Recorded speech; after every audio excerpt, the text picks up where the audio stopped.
Hey everyone, and welcome back to another episode of Caps on Comics. I'm Kenny Caps, and tonight we'll be discussing raw versus slabbed comic books. Let's get started.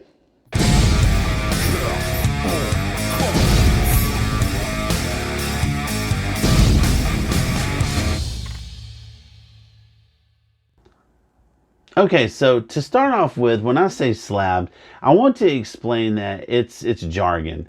It's another way that collectors talk about having their comic books encapsulated in this protective plastic cover. All right, so there's pros and cons to it.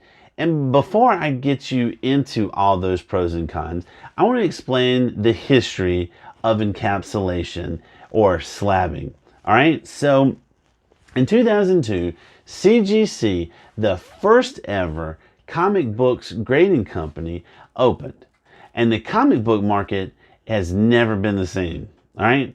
But since then, there have been other third-party grading companies such as PGX and CBCS, and they have all popped up, right?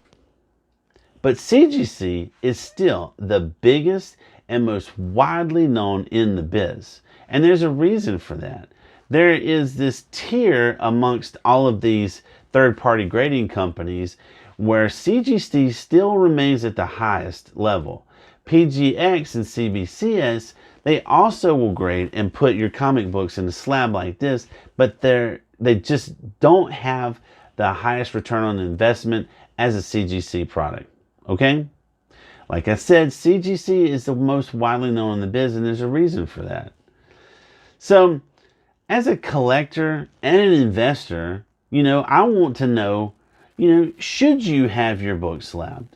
Do you only focus on buying graded books? Now, I have both graded and non-graded books, and there are benefits to having both, okay? So, let's get started off with the benefits. Then we'll talk about the negative aspects, or, either way, the pros and the cons. But we're going to start off with the benefits, okay? Okay, so why would I want to have my comic book slabbed? All right. Well, first off, there are benefits for buying and selling. Okay, so once you have a graded book like all of these here, all right, you know what that grade is. You can see right here all of these numbers: 2.5, 4.5, 1.0. Okay, you know what you're getting, and this will give you a sense of security if you're buying or selling the comic books online. I have been burned before.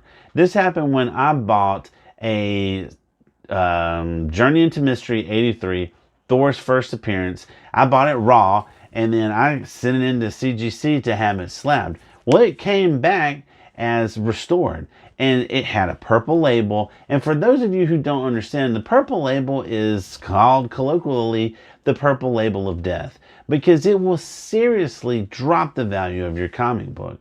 Now, it's different with Golden Age comic books because restoration is kind of this known thing. At one point in the history of collecting, people understood that, like fine art, you need to preserve this and you need to touch it with color and reinforce staples and all that stuff. But comic book collecting is completely different.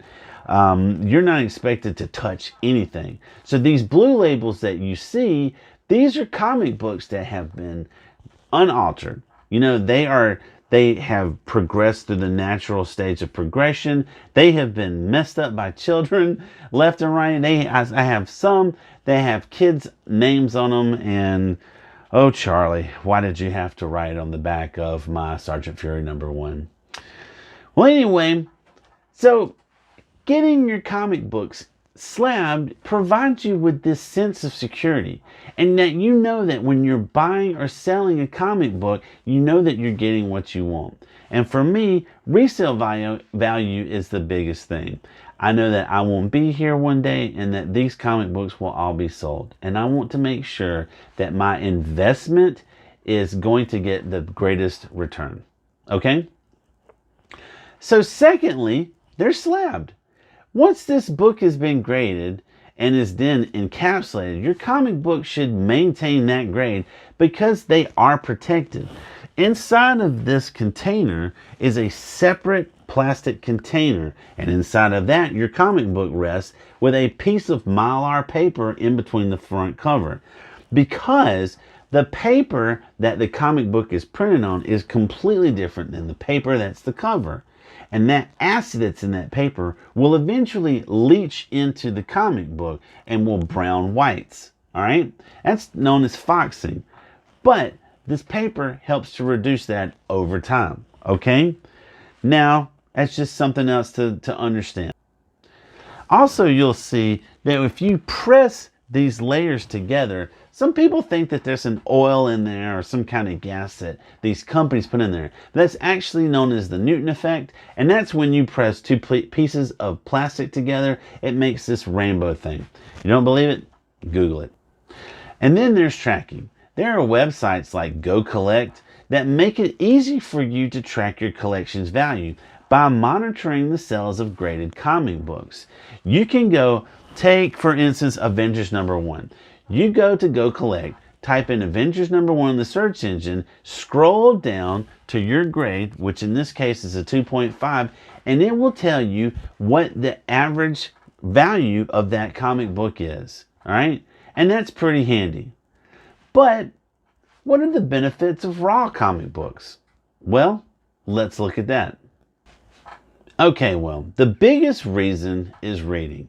And then primarily, that's the whole reason why comic books exist, is to be read, right?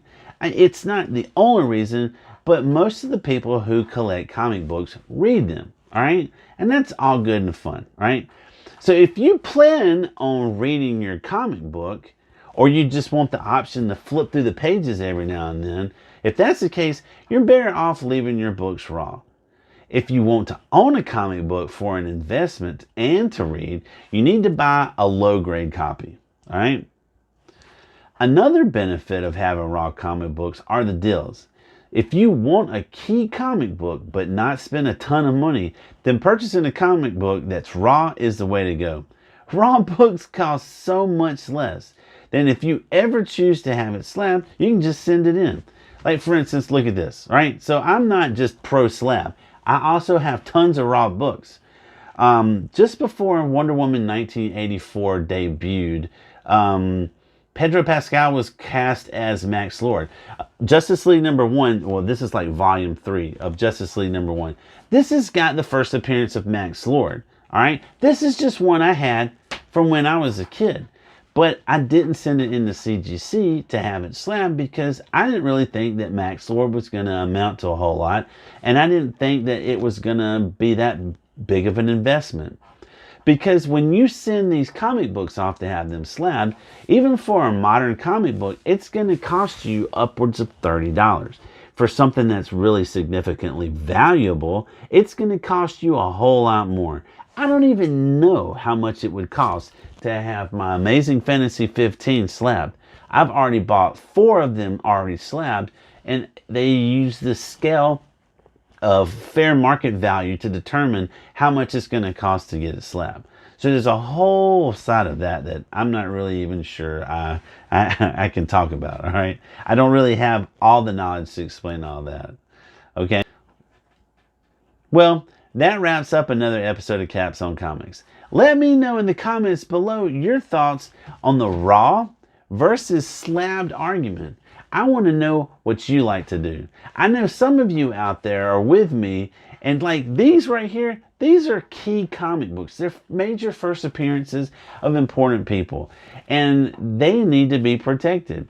As opposed to some piece of garbage like this, it's not really that important if it's slabbed or not, but it's fun to be able to read this. All right? So please comment below. Don't forget to like and subscribe, and I'll see you in the next video.